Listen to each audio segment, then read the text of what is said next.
देखो अब लेंगे कैपेसिटर्स एंड कैपेसिटेंस। कैपेसिटर का मतलब क्या होगा वो समझते हैं। So capacitor is a device that is used to store electrical energy. Electrical energy charge के फॉर्म में, इलेक्ट्रिकल एनर्जी स्टैटिक चार्ज है, स्टोर करने के काम आएगी। कैपेसिटर बहुत जगह यूज होते हैं। दो एग्जांपल बताता हूँ जो जनरल अपने को पता है, जैसे ट्यूबलाइट। एलईडी वाली नहीं, जो पुराने वाले ट्यूब वाले जो आते थे ट्यूबलाइट, वो देखना। उसमें एक बीच में चोक रहता था, यानी वो मेटल की पट्टी, और बीच में एक ऐसा इसको बोलते चोक, और यहाँ एक सिलेंडर लगा रहता था, उसके अंदर रहता कैपेसिटर। या फैन, फैन का ऐसा नॉब रहता है यहाँ पे, और ये अपना वो सिलेंडर, और ये ब्लेड्स है यहाँ। तो ये नॉब के नीचे देखेंगे तो ऐसा आपको एक सिलेंडर दिखेगा, तो दैट इज अ कैपेसिटर।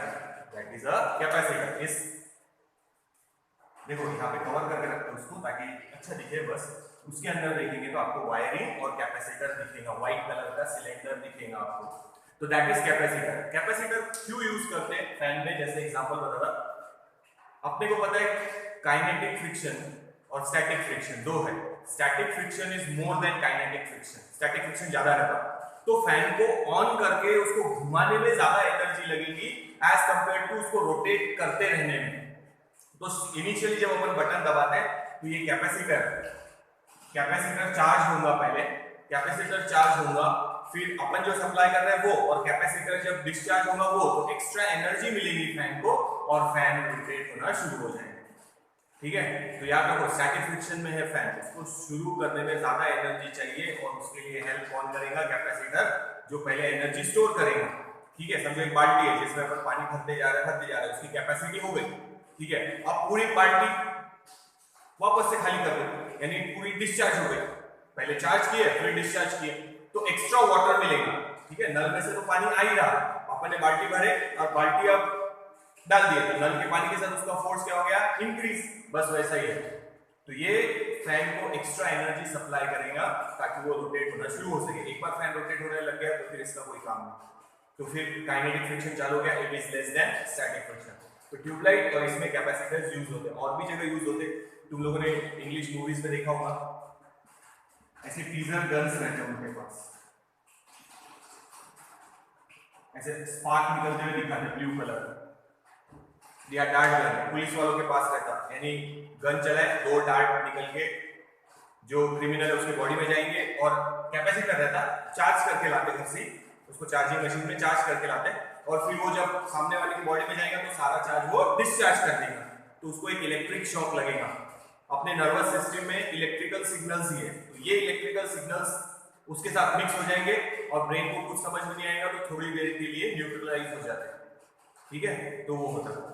तो वहां पे भी वो डार्ट गन में बोलो या इसमें बोलो, मूवीज में देखा होगा आप लोगों ने, तो वो अगर टच कर दो तो थोड़ा सा शॉक लगेगा और आप थोड़ी देर के लिए न्यूट्रलाइज हो जाएंगे, क्योंकि अपने बॉडी के सिग्नल और वो इलेक्ट्रिकल सिग्नल मिक्स हो जाएंगे। ठीक है, तो ये है कैपेसिटर्स के एग्जाम्पल कुछ। तो कैपेसिटर का क्या लॉजिक है वो देखते हैं। तो कैपेसिटर्स जनरली अलग अलग शेप में आते हैं, पर मोस्ट कॉमन जो है एक्सप्लेनेशन अपन लेने वाले हैं वो ये है, पैरेलल प्लेट कैपेसिटर, यानी दो कंडक्टर है जो एक दूसरे को पैरेलल है। ठीक है, इस पे है पॉजिटिव चार्ज सपोज Q, और इस पे है समझो नेगेटिव चार्ज Q। यहाँ का पोटेंशियल है V1 और यहाँ का पोटेंशियल है V2, और इस पे नेगेटिव चार्ज। ठीक है, तो ऐसे अरेंजमेंट बना लें। तो अलग अलग शेप के रहते हैं, सिलिंड्रिकल शेप भी रहते, स्फेरिकल शेप भी रहते हैं, और अभी फिलहाल पैरेलल प्लेट याद रखो, ऐसे दो प्लेट्स एक दूसरे के आमने सामने रखे, ज्यादा बड़े नहीं रहते हैं, इतने बड़े नहीं रहते। कैपेसिटर देखेंगे तो इतने छोटे या इतने इतने रहते हैं, और उनकी कैपेसिटी भी कम रहती है, बस स्टोर करने के काम आते चार्ज। देखो ये समझ में आया, ये पॉजिटिव चार्ज, ये नेगेटिव चार्ज। अब अपने को पता है ये अभी काम नहीं आएगा, पर याद रखो V = W/Q, ये हुआ है, ये दिख रहा ना, मतलब पोटेंशियल डिफरेंस का फॉर्मूला है। सो अगर एक यूनिट पॉजिटिव टेस्ट चार्ज यहां से लेके यहां तक लेके जाना है, from positive plate to negative plate, we have to perform work, तो पोटेंशियल डिफरेंस आएगा V1 माइनस V2। ठीक है, देखिए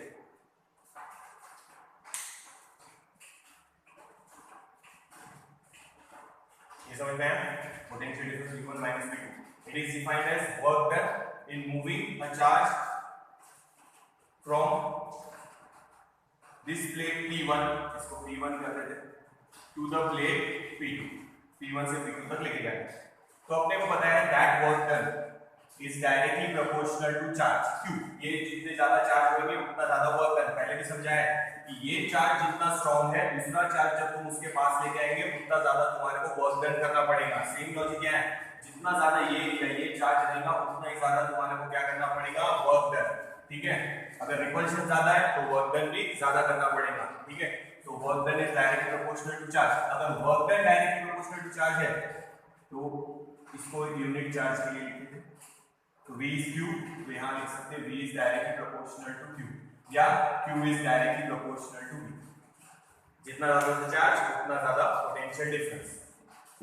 ठीक है, तो W की जगह V लिखिए, W की जगह V लिखिए, ये यूनिट चार्ज के लिए। देखो नाउ प्रोपोर्शनल की साइन हटाएंगे तो एक कांस्टेंट देंगे C, that C is capacitance. वो जो C है वो कैपेसिटेंस है। और याद रखो ये Q और V पे डिपेंड नहीं करेंगे, क्योंकि तुम जितना ज्यादा चार्ज लगाएंगे उतना ज्यादा क्या डेवलप होगा, पोटेंशियल। फॉर्मूला लिख ही लेते हैं, शिफ्ट कर दिया Q अपॉन V। तो कैपेसिटी कांस्टेंट और प्रोपोर्शनलिटी इन दोनों पे डिपेंड नहीं करेंगे। तुम जितना ज्यादा चार्ज बढ़ाएंगे उतना ज्यादा पोटेंशियल डिफरेंस भी बढ़ता जाएगा। ठीक है, but it depends on shape. इसका शेप क्या है, प्लेट्स का साइज क्या है, शेप क्या है, साइज क्या है, और बीच में डाइलेक्ट्रिक मटेरियल कौन सा है। तो याद रखो इन दोनों के बीच में डाइलेक्ट्रिक मटेरियल है, दो plates separated by a dielectric material. These are the two plates separated by a dielectric material. Dielectric material अपने को पता है दे आर इंसुलेटर्स। अगर आप इन दोनों को कनेक्ट कर देंगे मेटल से तो सारे चार्ज खत्म, न्यूट्रल हो जाएंगे। तो याद रखो बीच में डाइलेक्ट्रिक मटेरियल है, such as insulator, such as air हो सकता तो उसको बोलेंगे एयर कैपेसिटर, मार्बल हो सकता तो मार्बल कैपेसिटर, पेपर होगा तो पेपर कैपेसिटर, माइका होगा तो mica capacitor, gold, plastic, rubber, कुछ भी हो सकता या कोई ऑयल भी हो सकता। तो ये थोड़ा सा याद रखना। तो ये हो गया कैपेसिटेंस का फॉर्मूला। तो इस पे कितने चार्ज स्टोर होंगे वो उसके नेचर पे डिपेंड करेगा, शेप पे, साइज पे, शेप एंड साइज, और इन दोनों के बीच में का सेपरेशन पे भी डिपेंड करेगा। तो ये फॉर्मूला आएगा। So C depends on shape, size, separation between the two plates. इन दोनों प्लेट का शेप, इन दोनों प्लेट का साइज और उन दोनों प्लेट का सेपरेशन, और बीच में कौन सा डाइलेक्ट्रिक मटेरियल है उस पे भी डिपेंड करेंगे कैपेसिटी की कितने ज्यादा चार्ज वो स्टोर कर पाएंगे। तो कैपेसिटी का ये फॉर्मूला हो गया, सॉरी कैपेसिटेंस बोल सकते हैं, फॉर्मूला हो गया C = Q अपॉन V। ठीक है, देखो यार, so this is a capacitor. Generally अलग अलग शेप में आते हैं, पर अपन जो स्टडी करने वाले हैं वो है पैरेलल प्लेट कैपेसिटर, यानी ये पहली प्लेट ये दूसरी प्लेट दोनों एक दूसरे को पैरेलल। ठीक है, पैरेलल प्लेट कैपेसिटर। एक पे चार्ज है Q, एक पे चार्ज है -Q, दोनों का पोटेंशियल डिफरेंस V1 V2। यहाँ से यहाँ तक ले जाने के लिए वर्क करना पड़ेगा, that work is directly proportional to Q, that is work any potential is directly proportional to Q। Proportional की साइन हटाएं, कांस्टेंट डालें C, that constant is called capacitance. तो वो Q और V पे डिपेंड नहीं करेंगे, जितने ज्यादा चार्ज डेवलप डालेंगे उतना ज्यादा क्या डेवलप होगा, पोटेंशियल। C क्या रहेगा, कांस्टेंट। तो C क्या पे डिपेंड करता है, अगर आपको कैपेसिटी बढ़ाना है या चेंज करना है तो आपको उसका शेप चेंज करना पड़ेगा प्लेट्स का, या प्लेट की साइज चेंज करनी पड़ेगी, या प्लेट के बीच में का क्या चेंज करना पड़ेगा, सेपरेशन, यानी ये स्मॉल ये चेंज करना पड़ेगा, या फिर बीच में डाइलेक्ट्रिक मटेरियल। तो याद रखना ये दो प्लेट है और बीच में है dielectric material such as air, paper, wood, mica and plastic, rubber, जो भी इंसुलेटर है वो ऐड कर सकते हैं दो प्लेट्स के बीच में। तो ये याद रखना। फिर इसका यूनिट ले लेते हैं।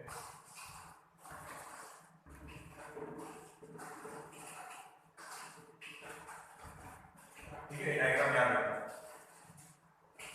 तो यूनिट ये याद रखना, C का पे डिपेंड करता है। तो ये डायग्राम बेटा फिर से बनाएंगे, प्रिंसिपल स्टडी करना ही है इसका। तो देखो यूनिट, कैपेसिटी का यूनिट निकाल रहे, तो क्यू यानी चार्ज, कूलम, पोटेंशियल यानी वोल्ट, वी, बट साइंटिस्ट के नाम पे दिया है अपन ने फैराडे।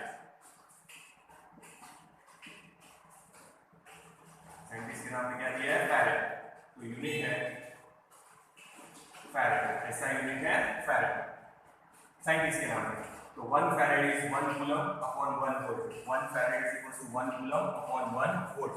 सुनो, कैपेसिटी या कैपेसिटेंस ऑफ अ कैपेसिटर, ये कैपेसिटेंस है या कैपेसिटी है किसी कैपेसिटर की। देखो हर बाल्टी की कैपेसिटी अलग है, छोटी बाल्टी है कम कैपेसिटी है, बड़ी बाल्टी है साइज पे डिपेंड करेगा। वैसे यहाँ है कैपेसिटर के शेप, साइज और सेपरेशन पे डिपेंड करेगा कि उसके अंदर आप कितना चार्ज स्टोर कर सकते हैं। ठीक है, तो ये हो गई कैपेसिटी किसकी? कैपेसिटर की, या कैपेसिटेंस हो गया किसका? कैपेसिटर।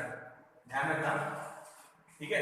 बाल्टी की साइज पे और शेप पे डिपेंड करेगा कि आप उसमें कितना पानी स्टोर कर सकते हैं। सेम कैपेसिटर के शेप, साइज और सेपरेशन और उसमें कौन सा मटेरियल यूज किया है, डाइलेक्ट्रिक, उस पर डिपेंड करेगा कि आप उसमें कितना चार्ज स्टोर कर सकते हैं। ठीक है, ये तो याद रखो 1 farad is equal to 1 coulomb upon 1 volt.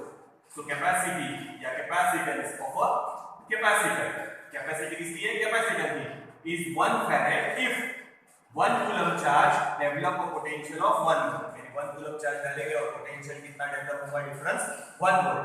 तो कैपेसिटी इज 1 फैराड। पर इतनी ज्यादा जनरली कैपेसिटी मिलती नहीं चार्ज स्टोर करने की, तो इसीलिए वो यूनिट ऐसे रहेंगे, माइक्रो फैराड। पता है ना, micro stands for 10⁻⁻⁶ farad, nano farad 10⁻⁹ farad, pico farad, small P या 10⁻12 फैराड। तो ऐसी रहेगी वो कैपेसिटी, बहुत ही कम। यानी कैपेसिटर अगर देखेंगे तो 100 माइक्रो फैराड या 200 माइक्रो फैराड ऐसी ही कैपेसिटी रहती है, पर उतना भी कैपेसिटी बहुत है। तो फिर अपन कैपेसिटी चेंज करने के लिए सीरीज या पैरेलल का कॉम्बिनेशन यूज कर सकते हैं, वो देखेंगे बाद में। तो ये याद रखो, यूनिट सेकेंड फैराड, कैपेसिटी या capacitance of a conductor, sorry capacitance of a capacitor या कैपेसिटी किसकी? Capacitor is 1 farad if charge of 1 coulomb develops a potential of 1 volt. और ये याद रखो, ये फॉर्मूला याद रखना। ये फॉर्मूला कैपेसिटेंस का है या सिंपल बोलेंगे तो कैपेसिटी का है, कैपेसिटी का, इसकी कैपेसिटी कैपेसिटर। ठीक है, फिर से बता रहा, बाल्टी में कितना पानी स्टोर होगा उसके शेप, साइज पे डिपेंड करेगा। इन द सेम वे जिस मेटल प्लेट से वो बनाए हैं अपने कैपेसिटर, तो कैपेसिटर में कितने चार्ज स्टोर हो सकते हैं वो डिपेंड करेगा उसके शेप, साइज और separation between the two plates and dielectric material, उन दोनों के बीच में कौन सा यूज किया है वो। ठीक है, तो इतना देख लो, फिर आगे कंटिन्यू करो।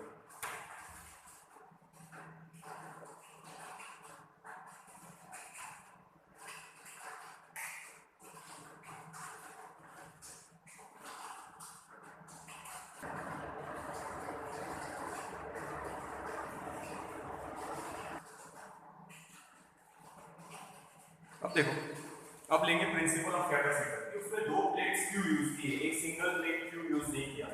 सपोज कैपेसिटर ने एक ही प्लेट लिया, मेटल की प्लेट ले लिया एक, बेटा साइड से दिखा रहा है, ये देखो ऐसे इधर से एक लाइन दिखेगी, पर सामने से दिखाएंगे तो पूरी प्लेट है ऐसे। ठीक है, तो वो प्लेट है समझिए, और इस पे डाल दिए पॉजिटिव चार्ज, और यहाँ सपोज पोटेंशियल है V और चार्ज है Q, तो कैपेसिटी का फॉर्मूला हो जाएगा, यहाँ लिख लेते हैं, C is equals to Q upon V। अभी जो बताया कैपेसिटेंस का फॉर्मूला इसी, तो कंडक्टर में चार्ज स्टोर करते जाओ, पोटेंशियल भी इंक्रीज होते जाएगा, पर जब तक उसकी कैपेसिटी है तब तक। अगर कैपेसिटी से ज्यादा चार्ज हो गए किसी कंडक्टर पे, तो वो बाजू वाले को किसी को ट्रांसफर कर देंगे। एग्जांपल बताता, लाइटनिंग, क्लाउड्स के बीच में क्या हो रहा है? फ्रिक्शन, और उन पे डेवलप हो रहा है चार्ज। जब उनकी कैपेसिटी से ज्यादा चार्ज उनके ऊपर डेवलप हो जाते हैं, या तो वो बाजू वाले क्लाउड को दे देंगे, बिजली चमकती ना, बाजू वाले क्लाउड को दे देंगे, एक्स्ट्रा चार्ज या ग्राउंड को ट्रांसफर कर देंगे, अर्थ को ट्रांसफर कर देंगे through non conducting material air. Air है ना क्लाउड और अपने बीच में, नॉन कंडक्टिंग है, उसके थ्रू ग्राउंड को ट्रांसफर कर देंगे।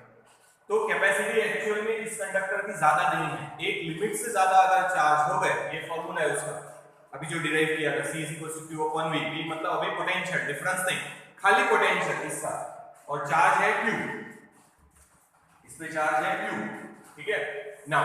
अब आगे चलते हैं, तो इसकी कैपेसिटी कम है, लिमिट से ज्यादा अगर चार्ज हुए तो वो बाजू वाले किसी को ट्रांसफर कर देगा या ग्राउंड को ट्रांसफर कर देगा, लाइक दैट ऑफ क्लाउड। ये याद रखो। अब कैपेसिटी बढ़ाना है तो एक प्लेट और रखेंगे सामने। अब लॉजिक समझिए, जैसे ही प्लेट सामने रखेंगे, अभी तो ये न्यूट्रल है, तो चार्ज सेपरेट हो जाएंगे, उनके ऊपर जो चार्ज है ये निगेटिव इसकी तरफ अट्रैक्ट होंगे और पॉजिटिव रिपेल होंगे इधर।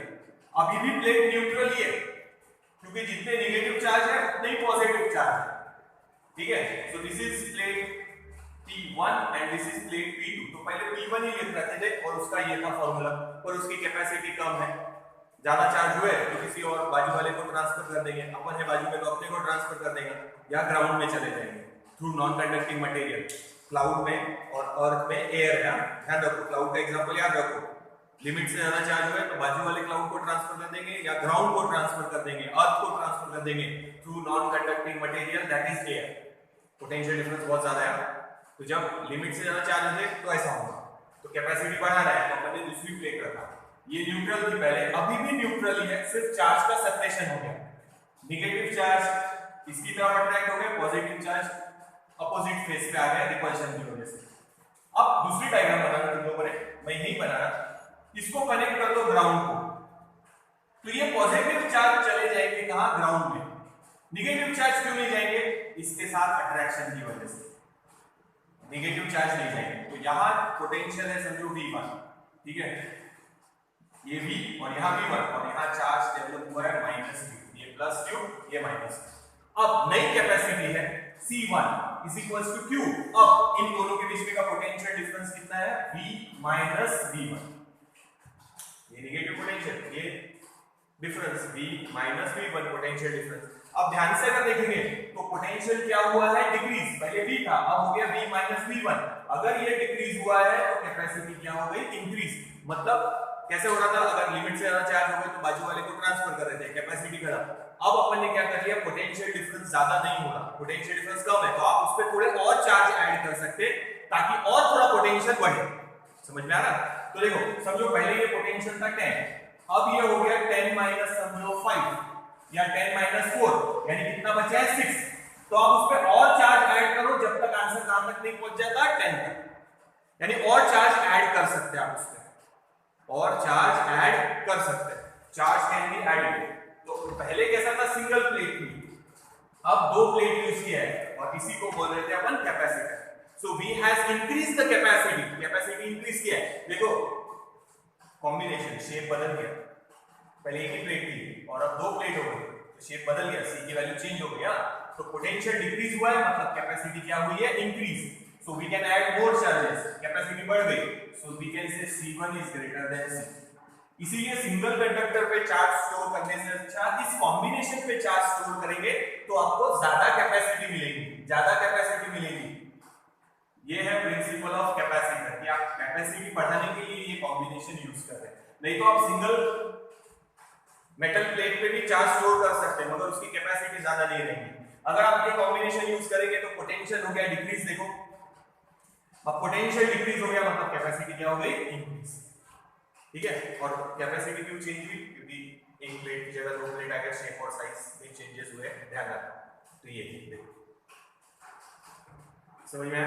तो this is the principle of capacitor, कि आप सिंगल कंडक्टर पे चार्ज स्टोर करेंगे तो कैपेसिटी कम मिलेगी, मगर ये कॉम्बिनेशन यूज करेंगे तो इसको बोलते हैं पैरेलल प्लेट्स, क्योंकि दो प्लेट्स है पैरेलल, एक ये प्लेट एक ये प्लेट, दोनों एक दूसरे को पैरेलल रखते हैं, इसको बोलते हैं parallel plate capacitor. Cylinder shape में भी रहते हैं, सिलेंड्रिकल शेप कैपेसिटर, स्फीयर के फॉर्म में भी रहते हैं, spherical shape capacitor, but generally ये यूज होती है। तो आपने सिंगल प्लेट के लिए ये फॉर्मूला लिखा है, और जब आपने दूसरी प्लेट रख के उसको ग्राउंड को कनेक्ट किया तो ये फॉर्मूला अप्लाई हुआ। पोटेंशियल हुआ डिक्रीज, मतलब कैपेसिटी हुई है इंक्रीज। पहली केस में C था तो C1, so C1 has increase, यानी C1 is greater than C, तो अपन ने कैपेसिटी बढ़ाया है। तो कैपेसिटी इंक्रीज करने के लिए ये कॉम्बिनेशन यूज किया, ठीक है, एट लो पोटेंशियल। पोटेंशियल भी कम हो गया और कैपेसिटी भी बढ़ गई, ठीक है। तो डेंजर जो चार्ज ट्रांसफर हो रहा था दूसरे बॉडी को या ग्राउंड को, वो नहीं रहेगा। तो we have increase the capacity by reducing the potential. Lower potential पे ज्यादा कैपेसिटी कर लिया अपन ने, तो ये कॉम्बिनेशन यूज कर रहे हैं, इसको बोलते हैं कैपेसिटर। इस कॉम्बिनेशन सिंगल कंडक्टर में यूज कर सकते हैं पर उसकी कैपेसिटी ज्यादा नहीं है, तो कैपेसिटी बढ़ाने के लिए ये लॉजिक यूज किया। कैपेसिटी कैसे बढ़ी? Bye reducing the potential. तो ये है प्रिंसिपल ऑफ कैपेसिटर। देखिए, अच्छा, कैपेसिटर का सिंबल यही है समझो, या ऐसे बना है, दोनों प्लेट की साइज सेम है, एक जैसे, ऐसा नहीं बना। ये बैटरी बन गया, ये रॉन्ग है और ये है सर, ठीक है। ये ध्यान रखना, this is the symbol of capacitor. दो लाइन बनाए, कहीं पे डायग्राम में ऐसे दो लाइंस दिखे इक्वल लेंथ के, तो समझ जाना वो कैपेसिटर, ठीक है। देखिए,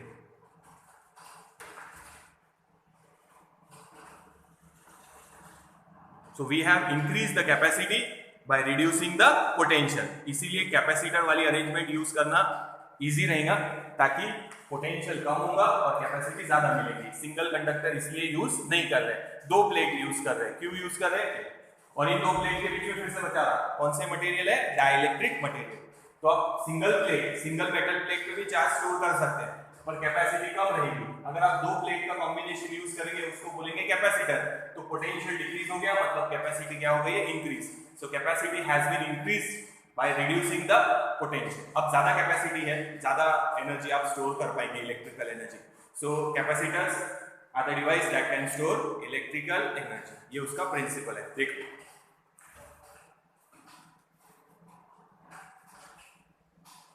अब देखो, आप लोगों ने 11th में पढ़ा है, 10th में पढ़ा है रेजिस्टेंस। अगर रेजिस्टेंस की वैल्यू बढ़ाना है तो काय में लगाते हैं? सीरीज में, याद है? ये 10 है समझो, ये 20 है समझो, ये 30 है समझो। तो जब सीरीज में लगाएंगे तो ये हो जाएगा 30 + 20 + 10 यानी 60 ओम। रेजिस्टेंस क्या हो गया? इंक्रीज। अगर आपको रेजिस्टेंस इंक्रीज करना है तो काय में लगाएंगे? सीरीज में। और अगर पैरेलल में लगाएंगे तो फॉर्मूले नहीं लिख रहा अभी, सीरीज का था ये RS R1 + R2 + R3, और पैरेलल में समझो 3, ये है 30, ये है 30, ये है 30, तीनों पैरेलल में है, तो आंसर आएगा 10 ओम। तो सीरीज में लगाएंगे तो पैरेलल का फॉर्मूला ये था 1/RP = 1/R1 + 1/R2 + 1/R3। ये सीरीज का फॉर्मूला, ये पैरेलल का फॉर्मूला। तो इसका इंक्रीज हुआ, सीरीज में लगाएंगे तो कैपेसिटी क्या होगी? इंक्रीज। पे 30 30 30 के 3 लगाए, आंसर इजीली आ जाए, इसलिए ऐसे लिखा है। तो आंसर क्या आ गया? 10। कैपेसिटी सॉरी रेजिस्टेंस क्या हुआ? इंक्रीज। तो अगर आप रेजिस्टेंस सीरीज में लगाएंगे तो रेजिस्टेंस इंक्रीज होगा, रेजिस्टेंस पैरेलल में लगाएंगे तो रेजिस्टेंस इक्विवेलेंट जो है वो डिक्रीज होगा। अब अपन देखेंगे कि कैपेसिटर में कैसा है। कैपेसिटर एक डिवाइस है, जैसे रेजिस्टेंस बन गया था, तो अब कैपेसिटर सीरीज में लगाएंगे तो क्या होगा और कैपेसिटर पैरेलल में लगाएंगे तो क्या होगा वो देखते हैं। तो एक केस में इंक्रीज होगा और एक केस में कैपेसिटी क्या होगी? डिक्रीज। तो वो देखते हैं सीरीज में है कि पैरेलल में, वो देखते हैं। तो जैसे रेजिस्टेंस में थे 3, कैपेसिटर्स भी लेंगे 3 एग्जांपल में, रेजिस्टेंस इन सीरीज या रेजिस्टेंस इन पैरेलल, वैसे कैपेसिटर्स इन पहले लेंगे सीरीज और फिर लेंगे कैपेसिटर्स इन पैरेलल, ठीक है। तो देखो फॉर्मूला डिराइव कर रहे हैं इसका। ये पहला कैपेसिटर कैपेसिटी C1, ये दूसरा कैपेसिटर कैपेसिटी C2 या कैपेसिटेंस C2, ये तीसरा कैपेसिटर, और यहां लगाया है वोल्टेज V। अब देखो, यहां अगर दो पॉजिटिव चार्ज है तो यहां आएंगे दो नेगेटिव चार्ज और इधर आएंगे दो पॉजिटिव चार्ज। अब ये ग्राउंड को कनेक्टेड नहीं है, बाजू वाले कैपेसिटर को कनेक्टेड है, तो ये पॉजिटिव चार्ज यहां आ जाएंगे, तो यहां डेवलप होंगे दो नेगेटिव, यहां इधर दो पॉजिटिव। ये प्लेट इसको कनेक्टेड है तो ये पॉजिटिव चार्ज यहां आ जाएंगे, ये आ गए यहाँ पे निगेटिव और इधर पॉजिटिव, अब ये पॉजिटिव चले जाएंगे ग्राउंड।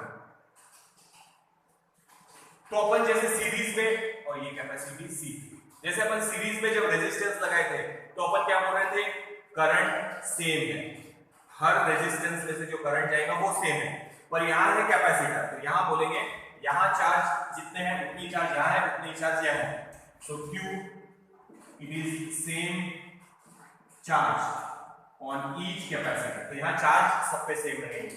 रेजिस्टेंस सीरीज में है तो क्या सेम था, करंट, और कैपेसिटर सीरीज में है तो क्या सेम है, चार्ज। ये याद रखो।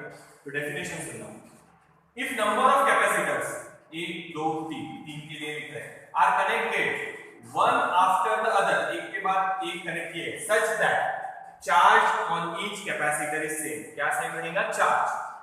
If number of capacitors are connected one after the other in such a way that charge on each capacitor is same, then that arrangement is called capacitance in series। ठीक है, हाँ, तो यहाँ V है total potential, इसके across potential रहेगा V1, इसके across V2 और इसके अक्रॉस V3, डिवाइड हो गया ये तीन इसमें, so we can write total potential V is equals to V1 plus V2 plus V3, total voltage ये is equals to V1 plus V2 plus V3, ठीक है। ये कैपेसिटी C1 पोटेंशियल V1 ऐसे लिखते हैं, capacity C2 potential V2, capacity C3 potential V3, so total voltage V ये is equals to V1 plus V2 plus V3। Now we know formula C is equals to Q upon V, it implies Q is equals to C into V। ठीक है, अभी तो फिलहाल कोई काम नहीं, ये करते तो implies ये लिखते V is equals to Q upon C। अब वैल्यू सब्स्टिट्यूट करो, V की जगह Q upon C, ये टोटल वोल्टेज है तो total charge Q upon C की जगह लिखेंगे CS, सीरीज। तो ये जो CS है ये है इक्विवेलेंट कैपेसिटेंस। देखो जैसे रेजिस्टेंस का बताया, ये पहला, ये दूसरा, ये तीसरा, ये 10 है, ये सब जो 10 है ये 10 है, तो सीरीज का आंसर क्या निकालते हैं अपन, 10 प्लस 10 प्लस 10, यानी क्या लिख रहे थे, 30। यानी इन तीनों को हटा के सिर्फ 30 ओम का एक रेजिस्टेंस लगा देंगे तो भी इन तीनों का जो इफेक्ट है इस सिंगल का भी वही इफेक्ट रहेगा, that single resistance is called equivalent resistance. तो ये है इक्विवेलेंट कैपेसिटी, ये क्या है, इक्विवेलेंट कैपेसिटी, कौन से कॉम्बिनेशन में, सीरीज कॉम्बिनेशन, ठीक है। ये देखो एक बार,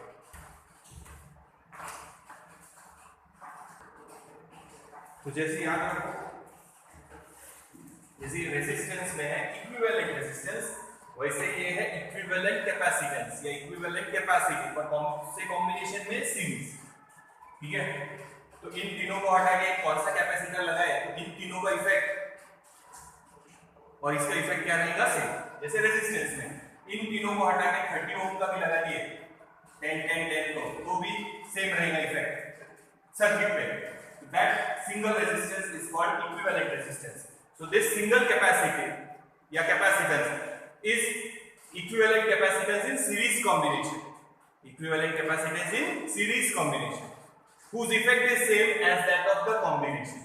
इस combination का जो effect है उसका भी effect वही रहेगा, ठीक है।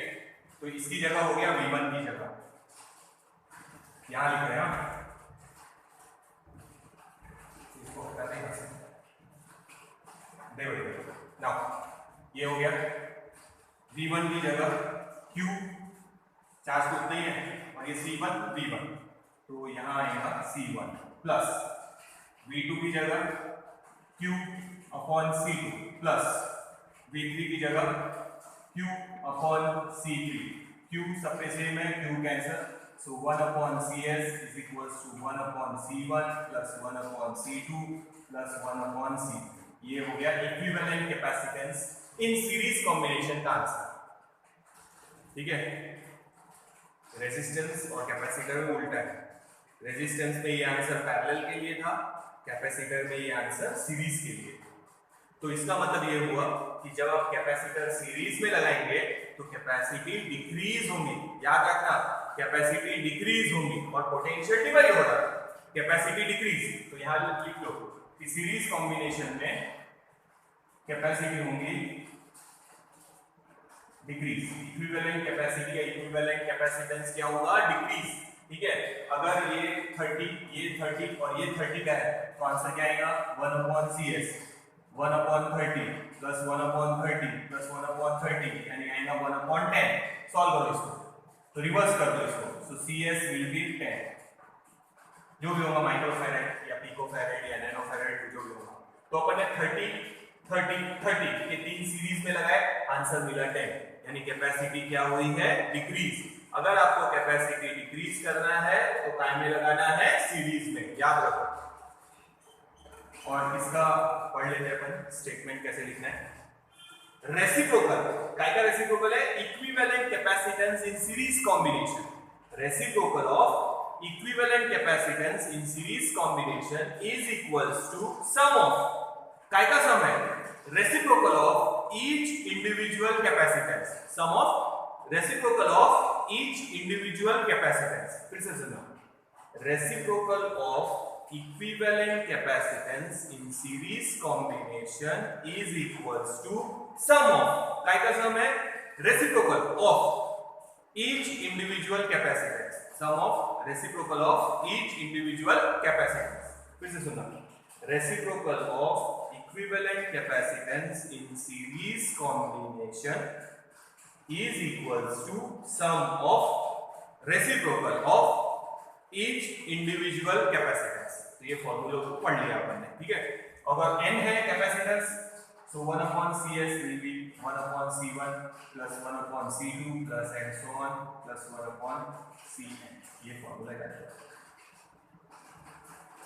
तो याद रखना, ये जो CS है यहां लिखो, कैपेसिटी डिक्रीज हो रही है ना, तो CS जो है it is less then C1, CS is less then C2 and we can say CS is less than Cn and so on last में।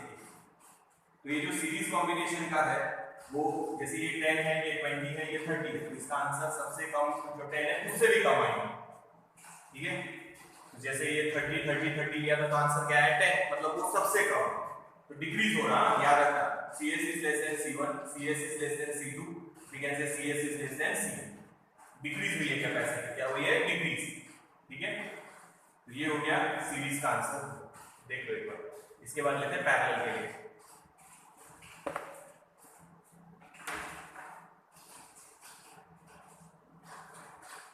तो कैपेसिटी डिक्रीज करना है, रिजल्टेंट कैपेसिटी डिक्रीज करना है, तो काय में लगाएंगे?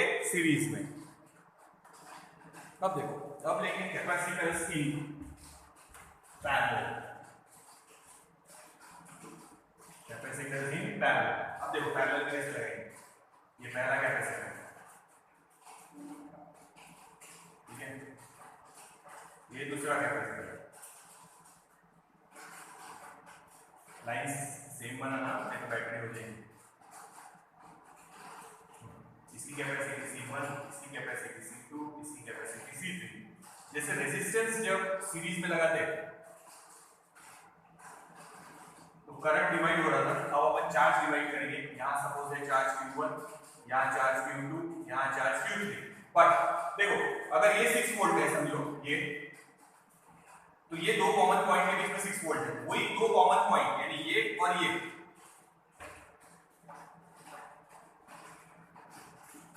सपोज P एंड Q, इन दोनों कॉमन पॉइंट के बीच में पोटेंशियल सेम। इस कैपेसिटर को भी 6 वोल्ट मिलेगा, इस कैपेसिटर को भी 6 वोल्ट, इस कैपेसिटर को भी 6 वोल्ट।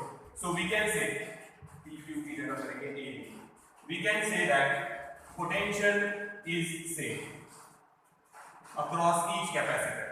तो पहले इसमें चार्ज सेम था सीरीज में, अब पैरेलल में पोटेंशियल सेम है। यही पोटेंशियल यहाँ पे रहेगा, इसके अक्रॉस और इसके अक्रॉस, तीनों पैरेलल में। रेजिस्टेंस में भी ऐसे ही था, पोटेंशियल सेम थे, तो यहाँ पे भी पोटेंशियल सेम है। कैपेसिटी C1 चार्ज है Q1, कैपेसिटी C2 चार्ज है Q2, कैपेसिटी C3 चार्ज है Q3। Thus we can say that total charge Q will be equal to Q1 plus Q2 plus Q3. Total charge stored will be Q is equals to Q1 plus Q2 plus Q3. Now we know capacity का formula C is equals to Q upon V. It implies Q is equals to C into V. ये value हर जगह substitute करो तो यहाँ आएगा Cp into V total voltage है Cp into V. Cp क्या है? Equivalent capacitance in parallel combination, यानी इन तीनों को हटा के इस कैपेसिटर को भी लगाएंगे तो इन तीनों का इफेक्ट और इस सिंगल कैपेसिटर का इफेक्ट क्या रहेगा? Same. Effect on the circuit will be same. समझ में आए? हाँ. Q1 की जगह है ना C1 into V, पोटेंशियल तो सेम है ना इसलिए V1 V को ऐसा कुछ डालना है. नाउ ये C2 into V, ये C3 into V, V cancel. So Cp is equals to C1 plus C2 plus C.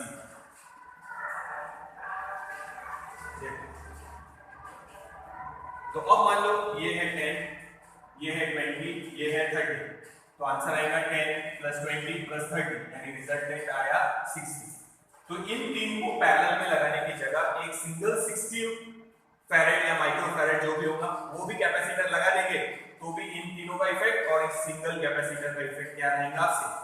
So this is equivalent capacitance in parallel combination. अब देखो ये 10 था, ये 20 था, ये 30 था. जब तीनों को अपन ने काय में लगाया? पैरेलल में. तो नई कैपेसिटी कितनी मिली? 60, मतलब इंक्रीज हुई है. सो पैरेलल कॉम्बिनेशन में जब लगाएंगे तो अपन लिख सकते हैं कैपेसिटी या कैपेसिटेंस इंक्रीजेस.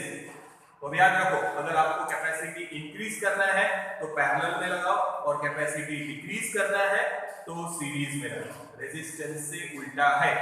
ठीक है. तो अगर आपको कैपेसिटी इंक्रीज करनी है तो पैरेलल में लगाओ और कैपेसिटी डिक्रीज करनी है तो इसके पहले जो बताया था वो सीरीज में लगाओ. ठीक है. तो अब ध्यान दो. If there are n capacitors, so we can write Cp is equals to C1 plus C2 plus and so on plus Cn. अब इसको पढ़ना कैसे? जैसे उसको पढ़ा था इक्वेशन को. Equivalent capacitance in parallel combination is equals to sum of काय का सम है? Individual capacitance in parallel. Individual capacitance in parallel का सम है. ठीक है. फिर से सुनो. Equivalent capacitance in parallel combination is equals to sum of काय का सम है? Individual capacitance in parallel combination. Equivalent capacitance in parallel combination is equals to sum of individual capacitance in parallel combination. Sum of individual capacitance in parallel combination. तो ये याद रखो capacity क्या होगी? Increase. Series में charge same था, parallel में potential same है. बस ये अगर बराबर लिख लिया तो फिर उसमें V is equals to V1 plus V2 plus V3 लिखा था. यहाँ लिखा है Q is equals to Q1 plus Q2 plus Q3. तो V सेम है तो V कैंसिल हो गया. उसमें Q सेम था इसीलिए Q कैंसिल कर दिया था. ये देखो एक बार ये हो गया पैरेलल का. तो याद करो ठीक है. याद रखना कैपेसिटी अगर इंक्रीज करना है या कैपेसिटेंस इंक्रीज करना है तो काय में लगाएंगे? पैरेलल में. और डिक्रीज करना है तो सीरीज में. अब देखो एक बार जस्ट बता देता सीरीज और कैपेसिटर्स का सीरीज और पैरेलल के लिए. ठीक है. नाउ सीरीज में फॉर्मूला आया था 1/CS is equals to 1/C1 plus 1/C2 plus and so on 1/Cn. ठीक है. पैरेलल का फॉर्मूला आया था Cp is equals to C1 plus C2 plus C3 plus and so on Cn. तो अब इसको स्टेटमेंट में लिख सकते हैं. Series combination the reciprocal of equivalent capacitance in series combination is equals to sum of काय का सम है? reciprocal of each individual capacitance. ठीक है. equivalent capacitance in parallel combination is equals to क्या है? sum of reciprocal of वापस से reciprocal इधर था, sorry, equivalent capacitance in parallel combination is equals to sum of each individual capacitance, बोलना है sum of each individual capacitance, ठीक है, ये हो गया पहला पॉइंट। अगर डिस्टिंग्विश बिटवीन आया तो देखना second, CS is less then CN, यानी कैपेसिटी जो है वो क्या हो गई, डिक्रीज, ऐसे लिखना वर्ड्स में। नाउ सेकंड यहां लिखेंगे CP is greater then CN, इससे भी ग्रेटर है, इससे भी ग्रेटर है, इससे भी ग्रेटर है और इससे भी ग्रेटर है, जितने भी कैपेसिटर है सबसे ग्रेटर आएंगे, तो कैपेसिटी क्या हो रही है, इंक्रीज, ठीक है। यहां पे हर कैपेसिटर में क्या सेम था, चार्ज, यहां पे क्या सेम था, potential, potential on each capacitor is same, charge on each capacitor is same, charge.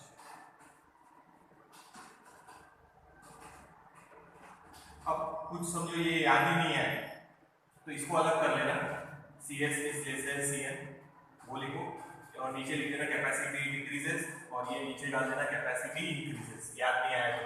अब चार्ज सेम है तो क्या अलग था वहां पे, पोटेंशियल डिफरेंस, इसीलिए लिखा था V = V1 + V2 + V3। अगर पोटेंशियल सेम था तो क्या डिफरेंट था, charge on each capacitor was different, इसीलिए अपन ने लिखा था Q = Q1 + Q2 + Q3, ठीक है। अब देखो ये दिया नहीं है डिस्टिंग्विश बिटवीन, पर अगर आया तो आप ऐसे लिख सकते हैं, ये फॉर्मूला लिखना, उसका एक्सप्लेनेशन ये लिखना, डिक्रीज और इंक्रीज मेंशन करना एक्सप्लेन करके, charge on each capacity same, parallel में potential is same, potential is different, charge is different, तो ये 2 मार्क के लिए आएगा तो 2 पॉइंट लिखने हैं, ये तो 4 है, फिर चाहे तो ये लिखना, इसको वर्ड में कैसे लिखेंगे बोलना, देखना, equivalent capacitance in series is less than each individual capacitance, हर एक से आंसर कम ही रहेगा। Equivalent capacitance in parallel combination is greater than each individual capacitance, individual capacitance से ग्रेटर रहेगा हर एक से, ठीक है। तो ये लिखना, इंक्रीज और डिक्रीज चाहे तो तुम लोग अलग भी कर सकते हैं, यानी एक और पॉइंट बढ़ जाएगा, 5 पॉइंट हो जाएंगे। तो डिस्टिंग्विश बिटवीन में आया तो ये पॉइंट्स आप लोग को लिखते आने चाहिए, उसमें नहीं लिया है पर अगर आया तो you have to mention it, 2 mark के लिए आएगा, कोई भी 2 पॉइंट्स लिखने हैं, कोई प्रॉब्लम नहीं है। ये कैसे लिखेंगे वर्ड्स में फिर से सुन लो, लिख लेना, equivalent capacitance in series combination is less than each individual capacitance, her individual capacitance से उसकी वैल्यू कम है। Equivalent capacitance in parallel combination is greater than each individual capacitance, her individual capacitance से उसकी वैल्यू ज्यादा आएगी, तो फिर ये अलग कर लो, capacity decreases, equivalent capacity increases, ठीक है। तो 5 पॉइंट हो जाएंगे, समझ में आया, ठीक है। तो ये याद रखो, अब डिस्टिंग्विश बिटवीन हो गया, और दूसरा बताता हूं वो देखना है, नोट में याद रखो, ये अगर सभी की वैल्यू सेम है, C1 = C2 = C3 सब सेम C, सबकी वैल्यू C है, तो ये फॉर्मूला हो जाएगा 1/CS 1/C + 1/C + and so on + 1/C, कितने टाइम्स है, n times, so 1/CS will be n/C, it implies CS will be C/n, ठीक है। तो ये याद रखना, जैसे अगर किसी ने बोला 10 10 10 10 10 10 10 10 माइक्रोफैरेड के 4 है, 1 2 3 4 सीरीज में लगा लिए कैपेसिटर, तो आंसर डायरेक्ट लिख सकते, C का आंसर है 10 1 का, और टोटल नंबर कितने हैं 4, तो ये आंसर हो गया सीरीज का डायरेक्ट 10/4, यानी 2.5, बस इतना याद रखना, तो डायरेक्टली काम आएगा। अगर सभी की वैल्यू सेम है तो यहां पे भी वैसे ही लेंगे, if C1 = C2 = so on = C, सबकी वैल्यू सेम, तो CP = C + C + C and so on + C, कितने times, n times, so CP = n × C, तो एक की वैल्यू 10 है, वही वापस से दूसरे की वैल्यू 10 है, तीसरे की वैल्यू 10 है, चौथे की वैल्यू 10 है, माइक्रोफैरेड, तो डायरेक्ट लिख सकते हैं टोटल कितने हैं 4 इंटू एक की वैल्यू है 10, तो आंसर आएगा 4। तो अगर सेम है तो डायरेक्ट फॉर्मूला याद रखते हैं, Cp is equals to n into C और Cs is equals to C upon n, where n is the number of capacitors। देखो ये याद रखना थोड़ा सा, ये डिस्टिंग्विश बिटवीन का नहीं है, ये नोट का पता है, सीरीज और पैरेलल। डिस्टिंग्विश बिटवीन जो इसके पहले बताए थे वो देख लो एक बार।